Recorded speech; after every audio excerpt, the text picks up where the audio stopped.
आज रोजी मध्यरात्री अवैध खनिजे उत्खननाच्या अनुषंगाने महसूल पथकाकडून रात्रग्रस्त सुरू असताना मांडळ येथील पांजरा नदीच्या पात्रामध्ये एक JCB तसेच 2 ट्रॅक्टर हे वाळूचा उपसा करत असताना मिळून आल्याने महसूल पथकाने त्यांना विचारपूस केली असता त्यांच्याकडे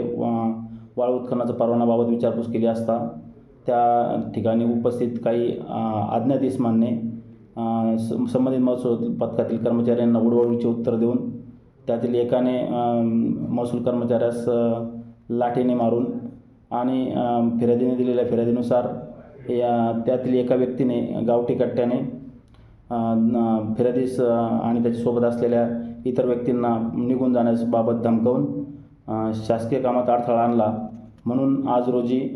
मारोड पोलीस स्टेशन येथे या संबंधाने फिर्यादीच्या फिर्यादीवरून अज्ञात इसमाविरुद्ध गुन्हा दाखल करण्यात आला आहे। त्या अनुषंगाने भारतीय न्याय संहिता कलम 132, 115, 118(1), 351(2)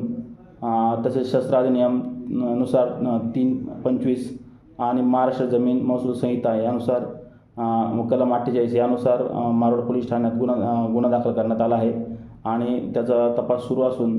आरोपी ताब्यात घेण्यासंबंधी पुढील कारवाई सुरू आहे। महाराष्ट्रातील सर्व बातम्यांचे विश्वासार्ह व्यासपीठ सकाळच्या सर्व सोशल मीडिया प्लॅटफॉर्मला लाईक, फॉलो आणि सबस्क्राईब करा। तसंच सर्व नोटिफिकेशनसाठी बेल आयकॉन प्रेस करायला विसरू नका।